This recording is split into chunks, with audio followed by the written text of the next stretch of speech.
Hello students, आज का जो हमारा टॉपिक है वो linear equation in two variables.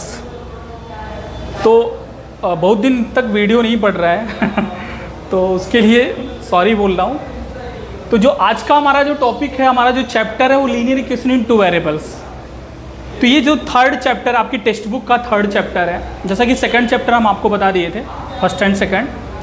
Third chapter में है कि लीनियर इक्वेशन टू वेरिएबल, जैसा अभी तक आपने linear equation in one variable पढ़ा था, तो आपका chapter the pair of linear equation in two variables. तो generally the general form of linear equation in two variables को हम इस फॉर्म में रिप्रेजेंट करते हैं, ax plus B Y plus C equal to 0। माने जो जनरल फॉर्म होता है linear equation in two variables का, वो होता है ax plus B Y plus C equal to 0, जहाँ पर x का कोफिशिएंट क्या है, a है, y का कोफिशिएंट क्या है, b है, और c क्या है, कांस्टेंट टर्म में क्या है, c यहाँ पर क्या है, कांस्टेंट टर्म है, और a b c जो है वो रियल नंबर है। और ये टू वेरिएबल में क्यों, x और y दो वेरिएबल्स में ये इक्वेशन है। यह जो इक्वेशन है ये टू वेरिएबल x और y में है, वेयर a b c क्या है, रियल नंबर है। x का कोफिशिएंट a है, y का कोफिशिएंट b है, क्लियर। और a b c क्या है, रियल नंबर है। अब हम नेक्स्ट टॉपिक पर चलते हैं, the pair of linear equation in two variables. अगर हम पेयर की बात करें, linear equation in two variables के पेयर की बात करें, तो पेयर ये हो जाएगा a1x plus b1y plus c1 equal to 0 और a2x plus b2y plus c2 equal to 0, जहाँ पर x का कोफिशिएंट a1 है, y का कोफिशिएंट b1 है और c1 कांस्टेंट टर्म है, और x का कोफिशिएंट a2 है, y का कोफिशिएंट b2 है और c2 कांस्टेंट टर्म है। तो ये हुआ linear equation in two variables का पेयर, ठीक है। तो यह linear equation in two variables का पेयर हो गया, और ये general form of linear equation in two variable हो गया ax plus B Y plus C equal to 0। Generally हम linear equation in two variables को इस फॉर्म में लिखते हैं, क्लियर हो गया। अब हम चलते हैं, अगर मान लीजिए सपोज दैट, अब इसको हम इरेज करेंगे,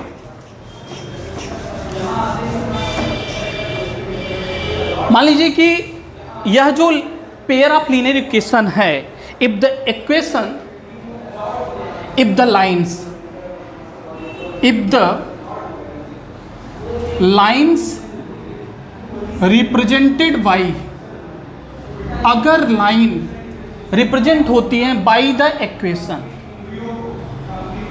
बाई द इक्वेशन, अगर दो लाइन्स मान लीजिए दो इक्वेशन को रिप्रेजेंट करती हैं, लाइक दिस, इस तरह a1x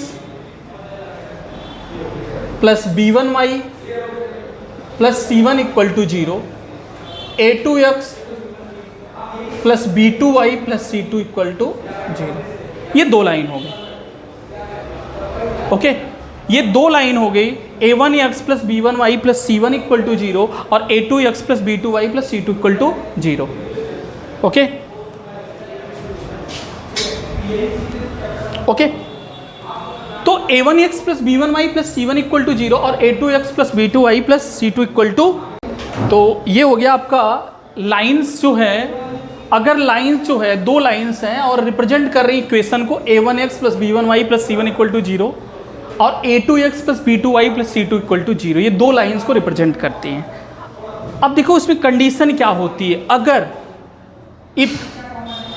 अगर a1 upon a2 is not equal to b1 upon b2, अगर a1 अपान a2 अगर b1 अपान b2 के इक्वल नहीं होगा, माने x के कोफिशिएंट का रेशियो y के कोफिशिएंट के रेशियो के इक्वल नहीं है, तो लाइन क्या करेंगी, इंटरसेक्टिंग।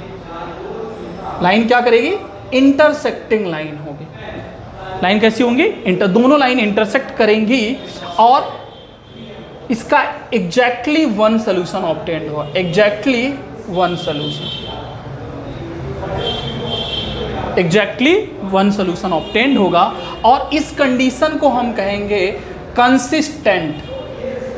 कौन सी कंडीशन होगी, कंसिस्टेंट कंडीशन होगी। अगर x के कोफिशिएंट का रेशियो y के कोफिशिएंट के रेशियो के इक्वल नहीं है, तब लाइन्स इंटरसेक्टिंग करेंगी, सोल्यूशन वन ऑब्टेन होगा और कंडीशन कंसिस्टेंट होगी। दूसरा कंडीशन है, अगर a1 upon a2 equal to b1 upon b2 equal to c1 upon c2 है, अगर a1 अपान a2 की value b1 upon b2 equal to c1 upon c2 के है, तो लाइंस कैसी होगी? कोइंसिडेंट। कैसी होगी?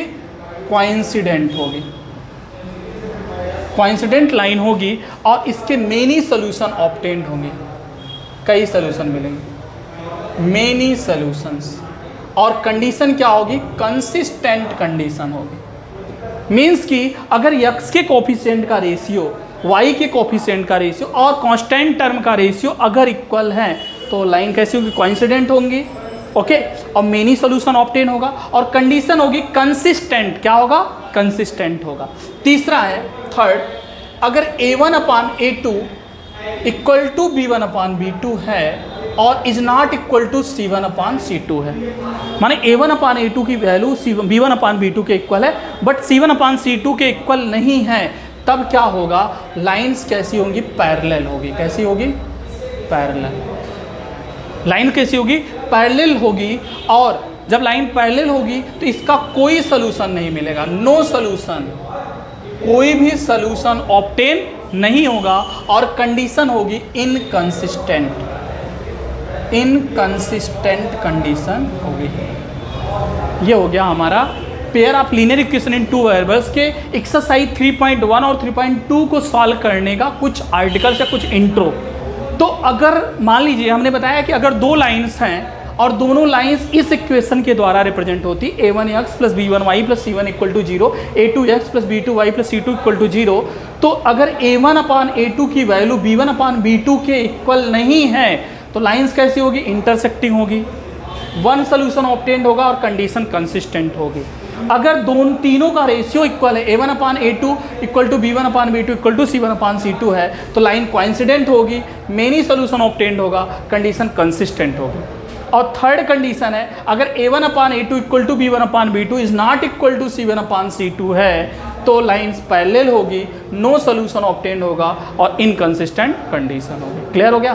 तो ये हमारा linear equation in two variables का कुछ इंट्रो है। इस पे आप एक्सरसाइज 3.1 और एक्सरसाइज 3.2 के कुछ क्वेश्चन सॉल्व करेंगे, जो डिपेंड्स है इस आर्टिकल अर्थात इंट्रो पे। ओके, नेक्स्ट वीडियो में फिर हम आपको बताएंगे एक्सरसाइज 3.1 और 3.2 के कुछ क्वेश्चन सॉल्व करेंगे। Okay, bye.